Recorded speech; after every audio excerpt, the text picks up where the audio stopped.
Hello and welcome to Stand Up World episode 71. Thank you for coming back, coming in. Your first time, your last time. Who knows what it is? I'm just glad you're here. We have a really great show. I'm really excited about it. And I would like you to say hello to my co-host today, the fantastic Griffin James, who is a good buddy of mine and a really, I think, one of the best of the new comedians on the scene. How are you, Griffin? I'm great, Mike. Thanks for having me. I like that. I think, I think one of the best.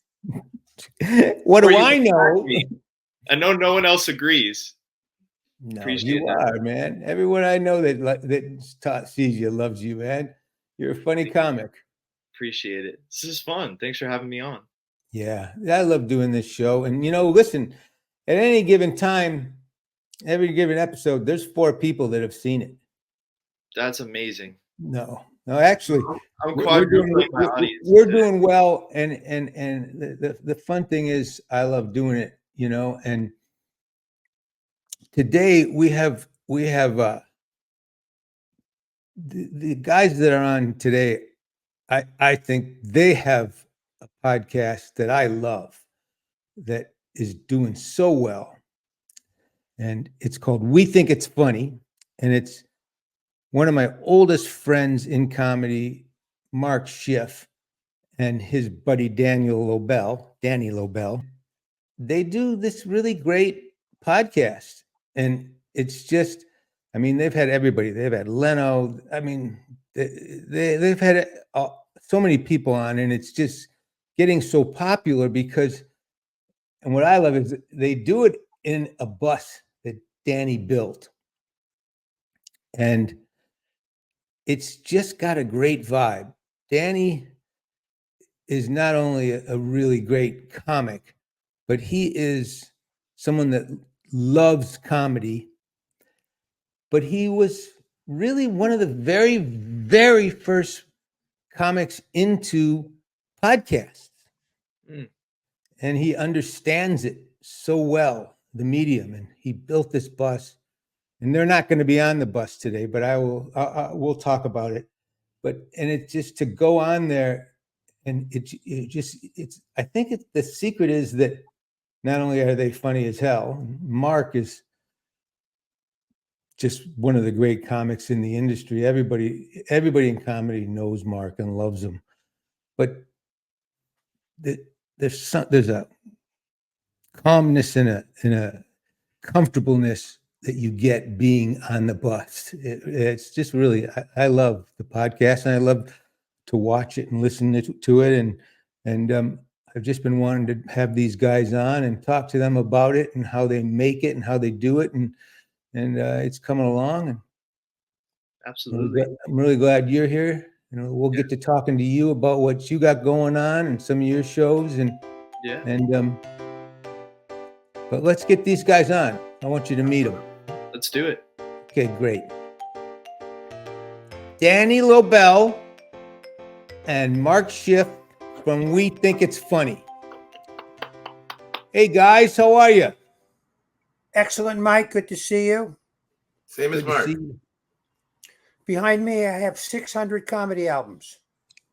Are they really all comedy albums? Just about. Oh, that's great. I have a great collection of comedy albums. That's where I get most of my material from. I bet. Yeah. And behind Danny, he has 600 sub sandwiches. Yeah, there you go. You know what I have in here? An entire refrigerator filled with mushrooms. Good.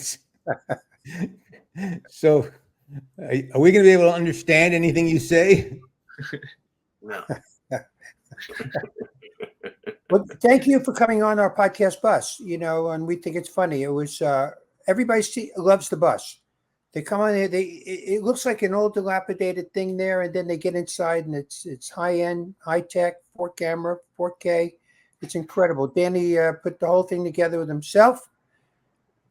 No, Danny, I have to say, it's so impressive, Danny.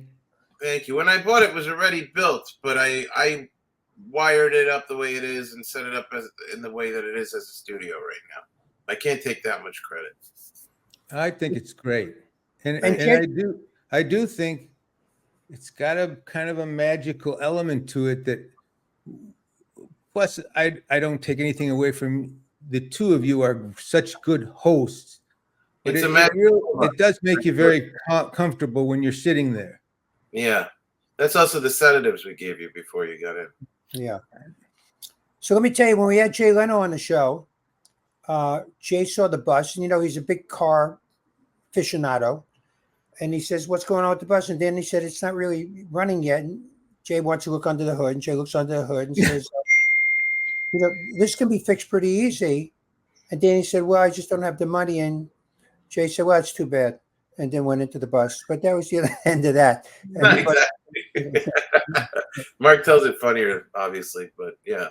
He That's just a goes, good story.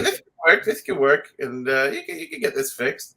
And then afterwards, Mark says to me, "Well, why don't you get this fixed?" I said, "Because I don't have Jay Leno money. I don't know. It's cost a fortune to get this fixed."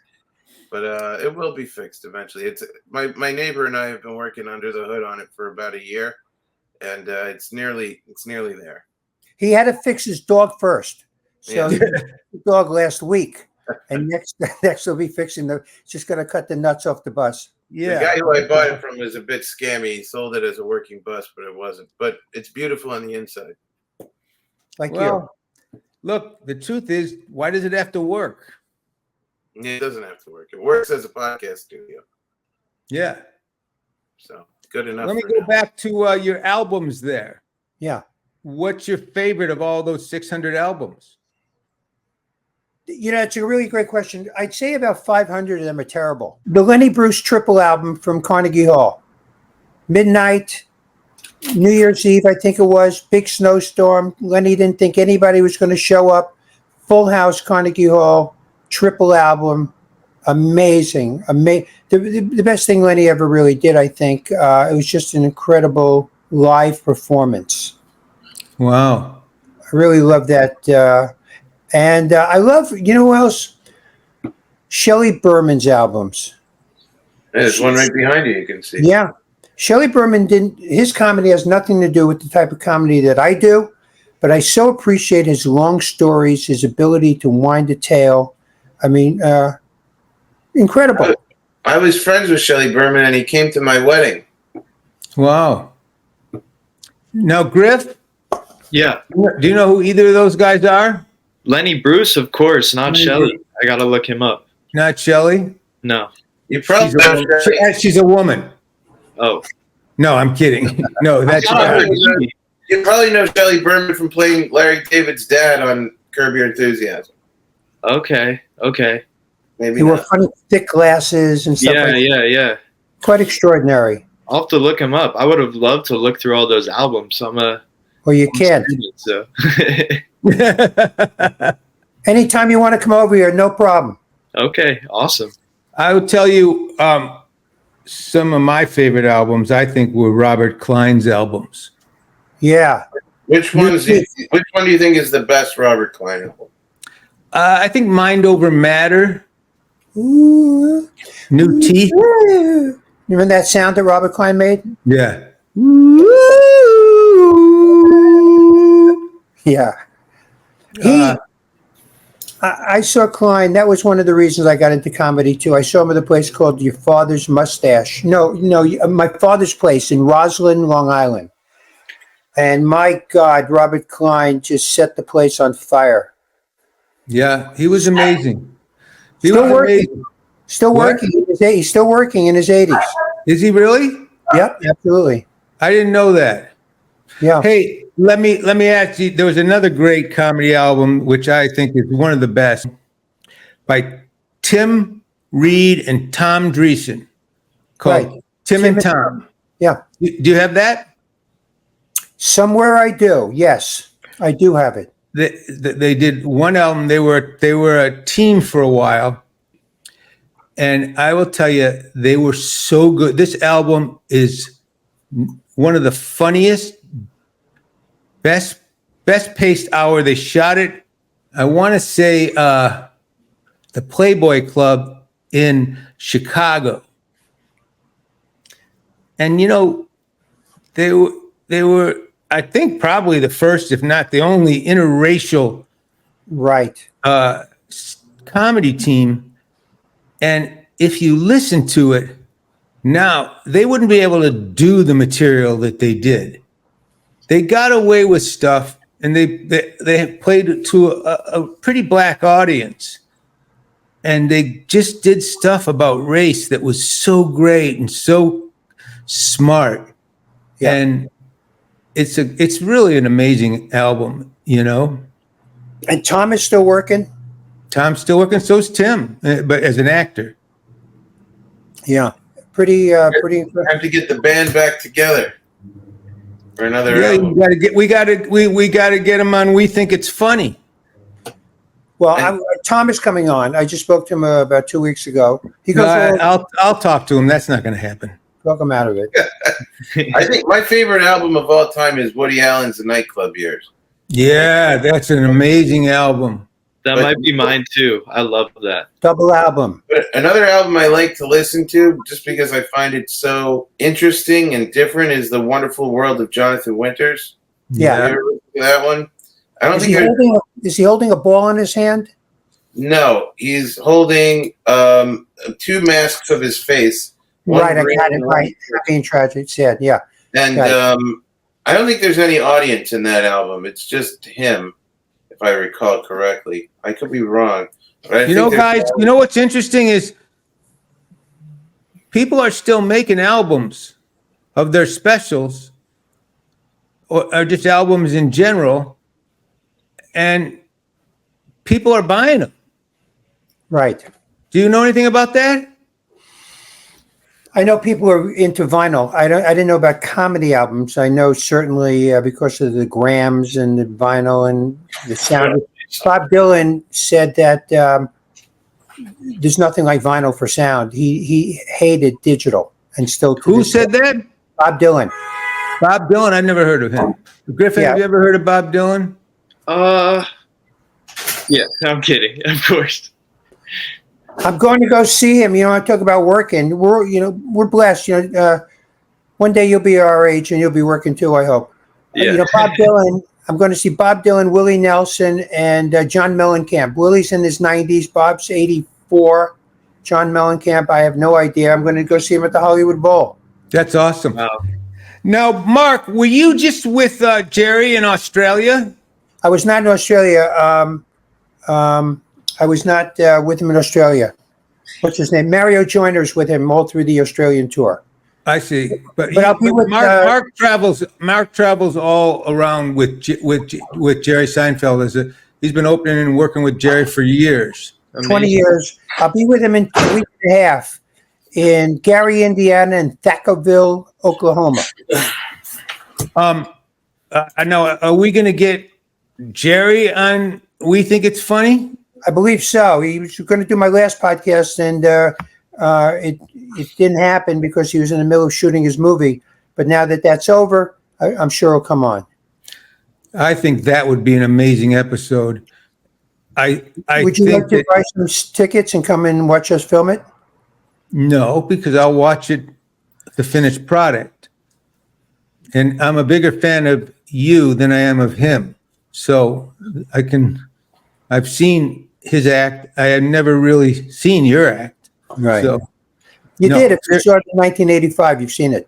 no, seriously, he's amazing. The reason I asked about the Australia thing is Jerry had this amazing ad lib with these Gaza hecklers that I thought was just brilliant. A genius, ladies and gentlemen. He solved the Middle East. He solved this. It's the Jewish comedians. That's who we have to get. They're the ones doing everything. Yeah, go ahead, keep going. They're going to start punching you in about 3 seconds, so I will try and get all of your genius out so we can all learn from you. It's a comedy show, you moron. Go out of here.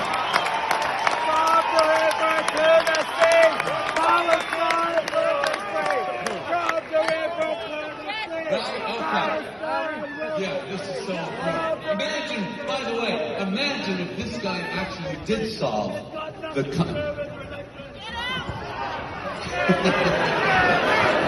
Yes, so you're really influencing everyone here. We're all on your side now because you have made your point so well and in the right venue. You've come to the right place for a political conversation.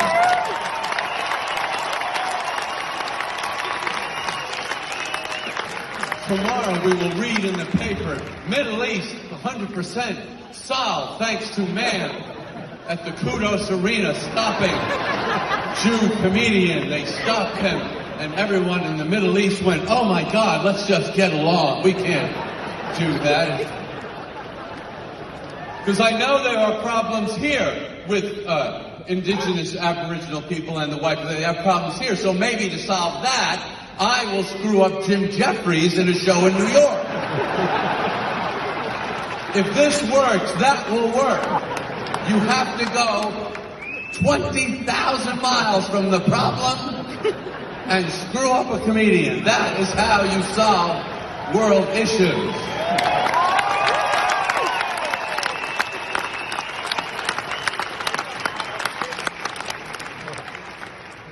All right. He was great, but you know It was something? brilliant. It was brilliant, but it felt like I was watching it and I was thinking, this is what being a real pro is about. Right. You know, this is all the years on the road. This is all the years. This is confidence. This is comic timing. This is genius. You can't upset someone like that. And he turned, it was like a well-written bit made up in seconds. Totally unbelievable. And you're absolutely right. That's what working for free for 5-6 years at the comedy clubs, night after night, teaches you to do. They can, you know, he roped a dope the guy, you know, the guy threw out the stuff and then boom, boom, boom, boom, boom, boom, boom, knocked him out. It was The funny unbelievable. thing is, after I watched it, I went and started looking into those pro-Palestinian people, and I really came around to their side. Yeah. Yes, that would happen. Oh, yeah, very interesting. So they were effective. Very. I just got a keffiyeh coming in the mail today, and, you know, next time you see me, I'll be on the back of a truck with a machine gun strapped across my chest. Well, listen, I think there should be a Palestinian state, and I think it should be on Martha's Vineyard. I agree with you 100%, right next to the Obamas. That's where it should be. By the way, I don't even think Mark has ever seen this, but I'll show. This is my album on vinyl. My first Wow. album. That's very cool. Stand Up Records did this. See?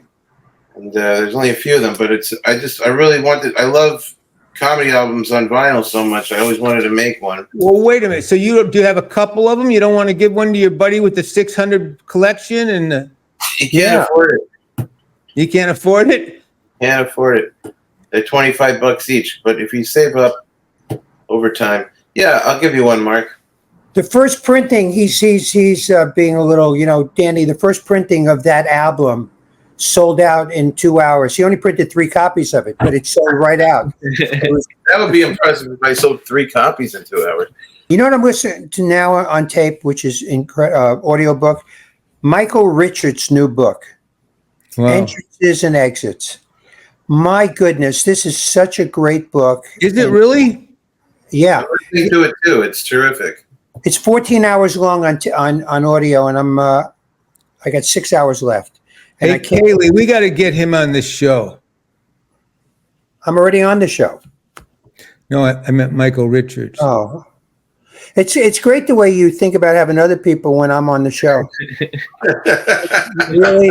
Well, you know, Mark, I'm you glad to see leave you a in the void. moment. You leave a void in your presence. I'm so glad that I make such a present, you know, on you, you know, so that you're thinking about other guests now. You know, but you know what? I did have a question when we were talking about Mark, have you done a special? Do you have a special out? I did 2 a long time ago. I haven't done any in a long time. I did a Showtime special called My Crummy Childhood, and an That's HBO right. special. And then I did something called, where they had Muslim comedians and Jewish comedians. It was called Crossing the Gap. And Showtime did it. And it was a bunch of Jewish comedians and Muslim comedians. And it was a really beautiful idea. It should have been called "I Bombed and I Bombed Back."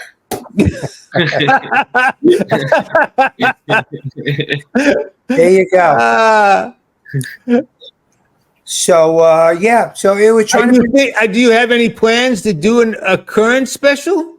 No. I've thought about it many times, and I'm really happy about this work that I have, traveling with Jerry, making enough money to live, writing my stories, writing books now. I'm pretty happy. I'm not trying to build a whole new stand-up comedy audience. I'm at a certain age now. I'm not going to get the young people. I'm not going to get people in their 20s and 30s following me. And by the time I put out a special, most of my audience should be dead. So it's just one of those things. And Danny, are you thinking about doing a special or another album or anything? Yeah, I think so. I think I'm working towards writing a new hour. And Good. So you haven't given up, is what I'm saying. No. Mark has become complacent, as he's expressed in the last few minutes. He's given up on life. He's given up on young people. He's given up on television. And yeah. You had a special, Danny. Didn't you have the one-man show? So I did a film that hasn't come out yet. It's called Reconquistador, and it's like half stand-up and half. I go to Spain and I explore like where my family, my Jewish family, Sephardic roots come from in Spain. So I go and kind of trace my family roots, and it intercuts with me doing stand-up in Barcelona for an audience there. So it's like I'm talking about it on stage in the act and doing my act, and then cutting back and forth for me, like, going around Spain and having this kind of experience of seeing all this stuff. So I saw it in the movie theater. You had a screening in a big movie theater. It was terrific. Yeah, thank you. So that's it. I mean, that hasn't come out yet. It's with Stand Up Records for them to release when they, it'll come out in about 25 years, and Great. Anti-Semitism will be solved, and it'll no. I don't know. I feel like it would be a good time to have it come out now, but it's not up to me. But it did make it. Yeah. Danny also wrote a wonderful autobiography, and I read it, and he has to rewrite it because he left himself out of it. But that's how humble he is. He's the most humble guy in the world. I said, Danny, it's an autobiography. At least mention yourself once or twice in this thing. He won't do it. I won't do it. I don't like to put the spotlight on myself like that. It's so funny because getting to know Griffin, who I kind of was lucky enough to know him almost at the beginning of his career, right? I mean, I think you've been up a few times when I met you. I just started in LA. I've been doing a little stand-up in Michigan, and then I had come back. So I was probably a few months in. Yeah. He was kind of the same age as I was when I started. It's been really an honor and a pleasure to know him. And I kind of relate to you, Mark, and I have a little different take on it. But Griffin has so much passion for it and is so interested in the world and is really talented. But he's like got his whole life ahead of him, Right. And he's just, it's all new to him. And I love that energy that he has. Griffin, let me tell you, you are in good hands having Mike mentor you. He's always loved young boys. He's always had ever since I've known him, he always had a young boy under his wing, him to dinner, Broadway shows. So always rented a cabin somewhere with him. Yeah, he'll tell you he wants to go away and write with you. Right. Go with him. You'll make his day. Whatever it takes to make it right. But I feel like when you see someone who's, what are you, 20, 21? 24. 24, okay, Yeah. 24. That is impressive. Yeah. Being that close. That is sweet. Well, when I first took him to the cabin, he was 20. That's what I locked him in. But I just feel like, They grow up so fast. yeah, no, you're at an age where so you kind of. slippery, too. I will tell you this. Years ago, I lived with Coulier, and Saget and Gary Shandling were over the house all the time because Coulier, Saget, and Shandling were like a trio that were nonstop. They were together all the time, and Shandling bought this little cabin up at Big Bear, and they would go up there all the time. Saget, Coulier, and Shandling, and they'd come down, and they would take these pictures, the gayest pictures, like gay jokes, because anyone that knows Saget knows he had to make, every joke he made was a gay joke, Right. right? And Shandling would go along, and Coulier would, but they'd come down, and this was in an era where you'd take your film to the photomat booth, and you'd come back, you get it back, and they'd come back to the house, and they lay down on the coffee table at my couch to show to me all these pictures of as if they were screwing each other up against a tree or in the cabin, and I just said, man, these pictures are going to be worth something one day. Man, I'm going to be able to just let me save a couple of them. And you could just see in Shandling's eyes, he just said, no, let me have these. Let me have these. You knew exactly what I was saying, and they were never seen again. Wow. They were destroyed instantly. And they were really funny, and they were funny poses and everything, but he got exactly what I was saying. Man, these could haunt me. I got to destroy these. Wow. Wow. How much fun that was, Mike, to be hanging with those three guys. Those guys were so funny. And, but they, Dave was my roommate for 7 years. Wow. And Dave is I always say the two funniest guys in comedy are Dave and Marty Short off stage. Wow. Dave is such a funny dude. He's the most naturally funny guy. And on stage, I'd say it's me and Mark. But off stage, they can have it, sure. Yeah, it's you and Mark, definitely, and Griffin for the rest of his life to come. Yeah, I'm the funniest at the cabin. That's right. Yeah, at the cabin. Oh my God, you should see. Still at the cabin. I got some pictures. I got some pictures of him at the cabin that if I don't have to destroy him. He's been trying to get a hold of one year for a long time. when I was in my drinking phase in 20 something, I took a nude of myself and I mailed it out as Christmas cards. Wow. Yeah. Sent out about 50 of them. Anybody still have them? So far, they've not shown up, and I've ripped all mine up, so my children never find them. You ever think if you were better looking, people would still have those pictures? Oh, that hurt. That hurt.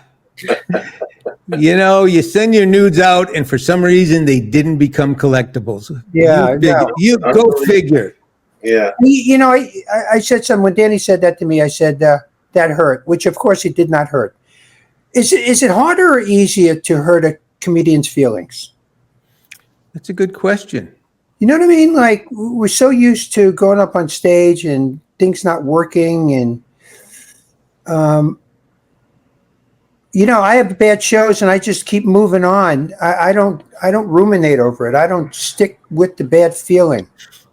In fact, in this situation or on a stage, I don't get my feelings hurt at all. Off stage, like Kaylee hurts my feelings all the time. My wife hurts my feelings all the time. Right. But on stage, I never get my feelings hurt. I think comedians are very sensitive people. Yeah.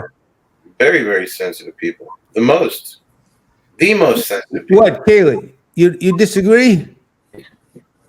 No, I think you're right. I've hurt your feelings before, and I feel bad. Okay. Like, You Haley, do should. you do stand up too? No. No, I'm not funny. I'm too pretty. Yeah.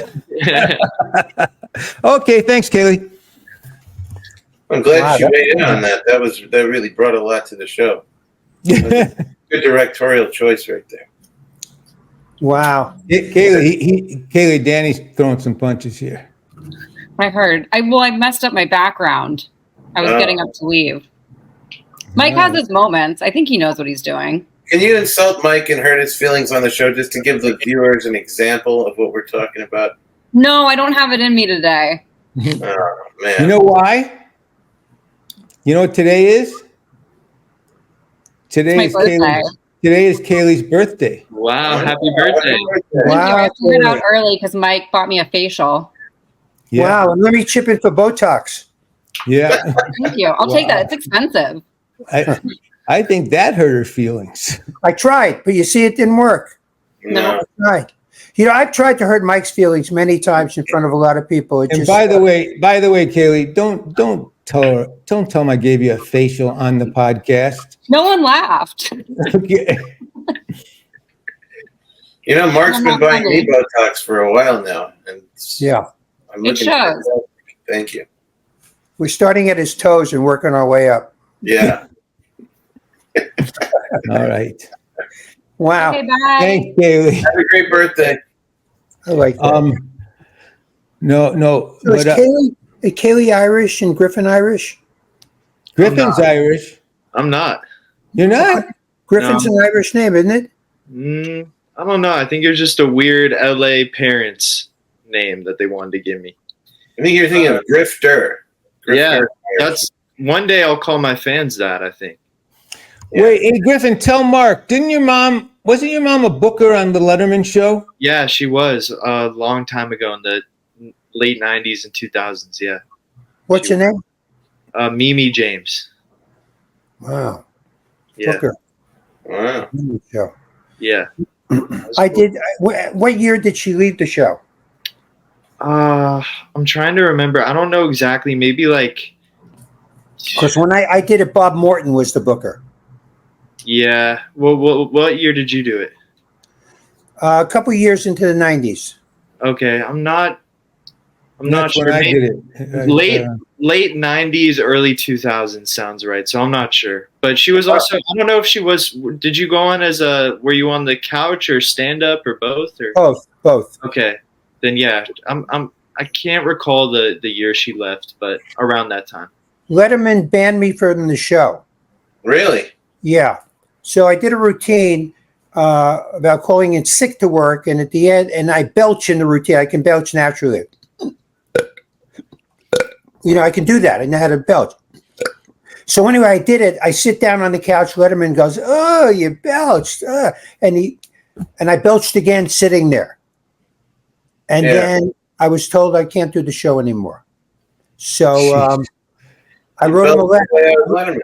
I wrote him an amends letter, a real heartfelt letter. I said, "Listen, you know, I'm sorry. I didn't know that you were truly offended by it. Won't happen again, and I appreciate what you've done." And he had me back on the show once I wrote that. You know, when Don Rickles was on, he dropped his pants and fired a rocket. That's right. Didn't mind at all. Yeah. So Well, what happened when you went back on? I did. I did a few more shows, and it was fine. He never came up. Good. But that Letterman was a touchy, or is it? You know, I don't know now, but he has a little touchy side to him. I think all these hosts do.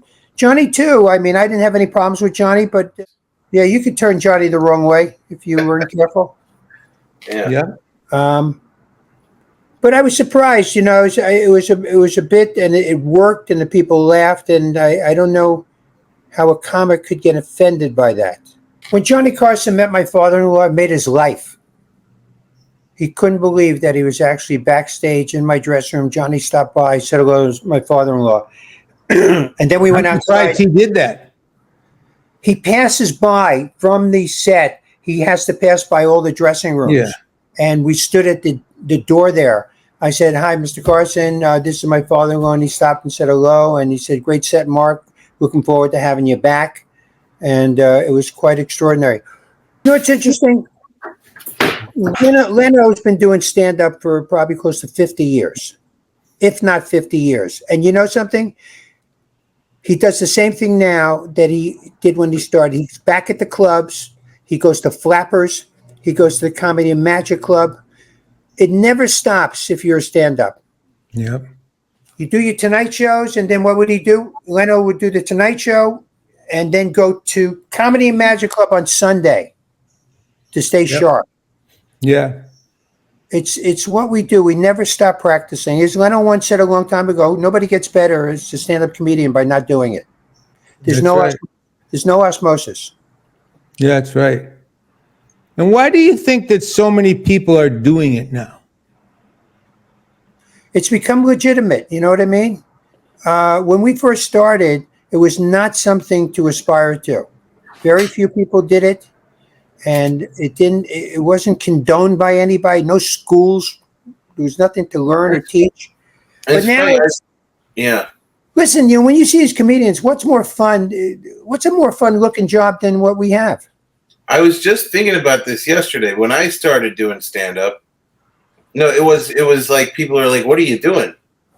And that was okay. That was in the early 2001.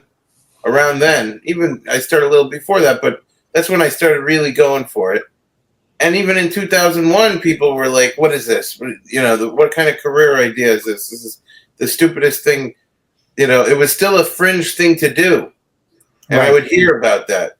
And now it's like everybody does stand up, and it's like it's celebrated and it's legitimized and it's even a major. Wayne Fetterman teaches it in the college in Emerson, right, or one of those colleges. So it's like it's become such a mainstream great idea for a career. But even when I started doing it, it was like you're out of your mind to do this. But I don't know. Listen, that might be what we feel because there's a lot of people doing it, but Griffin, you're just starting it. Maybe it still feels that way. People going, what do you really? That's what you're doing for a career? Yeah, I feel like a lot of that is a little bit internalized and that never goes away, where it's if you want to be a performer and put your hand up and say, I want to do that, there's always that little bit of, this is kind of embarrassing. I know I'm being judged by other people, but when it works out, it'll be worth it. And that's how I look at it. I think it's so popular today, but it's a little bit of a smokescreen situation where, especially me, I'm at these open mics all the time. There's a ton of people at the open mics, but you can tell who's really trying to do it and who's taking it seriously and who thinks that they can do a few open mics and get a Netflix special, and when they can't, they'll be done. So I feel like because it's so popular in the mainstream, a lot of people want to try it, but I think there's always going to just be that few amount of weirdos that are just obsessed with it and love it for the jokes that are going to stick with it. What do your parents think, Griffin? I'm so lucky. I joke about how I'm in such a weird situation. My parents love it. Like I have to tell my parents not to come to my shows and that kind of thing. They always want to come. They love it. They're supportive. My dad loves it, loves stand-up, wanted to try it when he was younger and didn't. And so now he likes pitching me jokes, talking to me about my act. My mom loves it. So I have an amazing situation. They're very supportive. Yeah, I don't think it's going to work. Yeah. You need parents that torture you and hate you and make you feel like you're worthless. That's what great comedians. This is too nice a story. Yeah. All right, listen, you guys, we only got a couple more minutes, so I want to talk to you about the podcast. What about my book? We're not going to talk about that book. Okay. Can I make one final point on what we were saying though before we move to the podcast? Sure. I think Seinfeld made stand-up a lot more mainstream by doing stand-up on television, on network television, in his show, and as a career, and kind of showing a life of a guy who does this. I think I learned that stand-up existed from that. I didn't even know that there was such a thing as stand-up comedy till I saw Seinfeld show. I So think Griffin- That's What? interesting. Let me tell you, Griffin, just a quick hit here. If you ever get a TV show, do what Jerry did, because what happened was he remained a stand-up in that show. People knew that he was a stand-up. Mhm. And so when the show went off the air, everyone already knew he didn't have to establish himself as a stand-up, so he immediately started selling tickets. I know comedians who got TV shows just became actors on the show. Nobody knew that they had a stand-up career, and when it was over, they couldn't really sell tickets because nobody understood that part of them. That's interesting. Yeah. Because I so. love that documentary, Comedian with Jerry, when his Yeah. show's finished and he's getting back into it, but he's doing huge theaters right Yeah, after, which sure. makes sense. But And read this book. I'd love to. Yeah. This is a book I killed. It's 200 road stories I wrote with Rich Scheidner Oh wow. 18 years ago. Okay. Awesome. I- I need a new book. I'll be reading that. That's how I learned about Mike through a book. I forget the name of the author, but I'm Dying Up Here. That book about the Oh, yeah. history of LA comedy, and Mike's in that book, and that's why like I was looking everyone up, became a fan of Mike's through reading that book, and then Which when book was that, Mike? What? Which book was that? It's called "I'm Dying Up Here." It's the one they made that series based off. Sure, yeah. I got it. Yeah. they By the talk way- about they talk about Mike's audition for Mitzi. You were wearing a suit and you ripped your pants jumping a Yeah, fence. that's right. That's right. And so So by the whenever I way- met Mike, I brought up that story to him. I knew it. Get this book, Griffin, and you and Mike can read stories to each other in the cabin. Out at the cabin, yeah. Perfect. I learned about Mike from doing one of those searches for sexual predators in the neighborhood. Yeah. So, guys, just let's talk about We Think It's Funny. It's what? Go ahead. It's Yeah, go doing ahead. well. Yes, Yeah. it is. Well, you Building- surprised?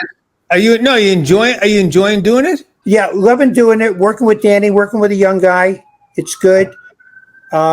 It's not an easy thing to do. We have an advertising company that's working with us. We have in New York an intern who does our YouTube. We got like 6 or 7 people on staff to get this thing going. Wow. I'll give him a shout out. He's a really funny young guy, Mike. If you ever in New York and you want to meet another funny young guy, he's Who? even younger than your young guy, so you'll like him. His name is Guy David Knoll, and he's an NYU student, and he's a comic, and he and I are both big fans of Mort Saul. And what does he do for you? well, we don't want to talk about that, but listen, it's sort of the same kind of things that you have, your young fellow do for you. But he manages our YouTube page Oh, good. from New York. But he's a great guy, and he's really funny, and we like him a lot. So I'll give him a shout out. All right, But great. yeah, we've got 2 video editors that work with us, and we got a great guy, Caesar, who you met, Yeah. who engineers the show. And then, we've got a catering team. We didn't roll that out for you, but for the bigger guests, we do that. I see. I understand. That makes sense. Lighting, makeup, and then Mark has all these requirements. He always needs to have his nails done before the show. And The nails and massage and we got to read from the Torah before we do the show. we do the entire Talmud before we start. And Well, I like it. It's got a good vibe. I can tell it's going to do really well. Thank you. And yours too. You got to. There's a real warmth to you, Mike. Thank you. And Griffin. we had a fun time when you came in. I hope you'll come back and do it again. Anytime. Yeah. We just did one. What happened to that young boy you brought with you when you did our podcast? There was no young boy. No more. Look how he What denied happened? it. There was no young boy. The one that was sitting on your lap during the video. That was my ventriloquist dummy. That was my ventriloquist comment, dummy.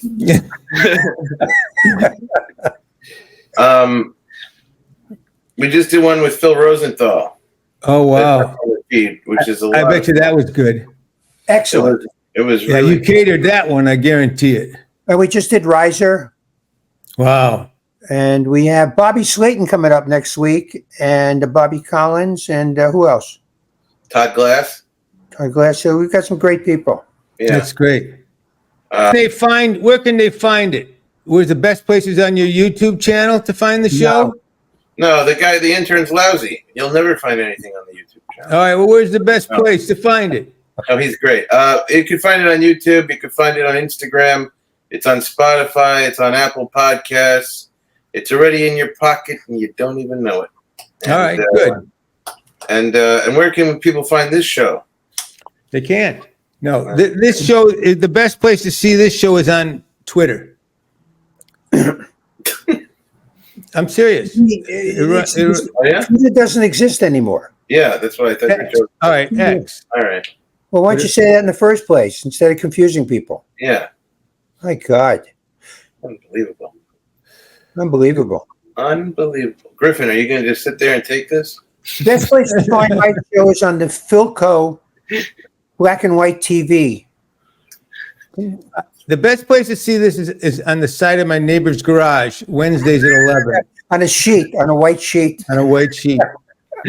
Yeah, I've been watching these. I always love watching old clips, and there's like an endless amount of them of Don Rickles on just on different, late night shows, or with many Letterman appearances or Carson appearances, or just clips of him. And I always loved Don Rickles. At one time, this just came back to me, but it's a good story.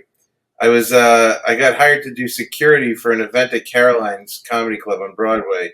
It was a wrestling event, and I was thinking at the time maybe I could sort of become like a Don Rickles kind of comic.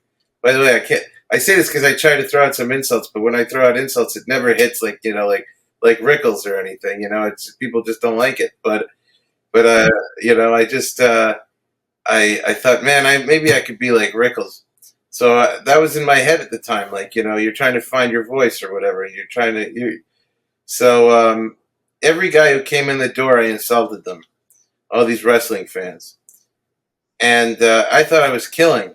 But really, I just really upset every single person, every customer that came in, to the point that they were like furious with me. And they pulled me aside. And they're like, what are you doing? You're insulting all of our customers. I said, I thought it was being really funny. They're like, what are you talking about? You called them all nerds. You told them you told them they've wasted their money. You told them that they live at home with their parents. Why would you say all these things to them? I said, I thought it was killing. You ever try to do it? Okay. I was just going to ask. Well, no, I was just going to ask you if you ever tried anything like that and failed miserably, trying to do something like. Just this podcast. I'm about to try. Just having you guys today on this podcast. It's a tough one because. Hey, Danny, can you tell that story again about working with the wrestlers? Yeah, that killed. Yeah, actually, if you could, I'd like to score it to music. I think you should release it on vinyl. If you do it a little softer, it's something that I think I could play at the cabin for Griffin. Yeah. All right, guys, we're going to say goodbye to you. I really appreciate you being on the show. All right, love you, Mike. This is it. This is love you too, Mark. Danny, you're the best. Records. Some kind of comedian. We'll talk soon. We'll talk soon. Griffin, I want to get your number. I want to go away with you. Okay. We think it's funny everywhere podcasts are peddled. So, Griff? That's fun. Yeah, we'll have you on an episode that we're going to actually air. Okay. No one's ever going to see this one. Okay. No. Those guys are great. Yeah, they are. Yeah, and check out their podcast. I think you'll love it. I mean, they just, the thing is that I love about them, which I relate to, is they just love stand-up. They love the art of stand-up, the history of stand-up, and I could talk about it forever, and those guys really can too. So Yeah, me too. That sounds right up my alley. I can't believe I hadn't heard of that. So Yeah, once you start listening to it, you'll want to just stay listening to it. yeah. What shows you got coming up? Not too many. I'm doing some kind of corporate show tonight, hosting and opening it. So we'll see. Making some money though. I'll take it. And then as far as shows, not too many coming up. Trying to book more. I'm doing some of the smaller rooms around town and just that stuff. And yeah, staying on the grind. No big exciting shows to announce at this time. All right, good. How about you, Mike? What are you up to? I have my show next Monday night at the a week from Monday night at the Laugh Factory, and It's a great show coming up. But I'm not really doing a lot right now. I'm working on a movie project, but it's all good and loving doing this. Awesome. But thanks for joining today. Yeah, thanks for having me on. This was great. All right, great. And thanks for joining us. Check it out on Apple and, of course, on my Substack, standupworld.substack.com, and on X at Mike Binder Jokes. Thanks again. Love you.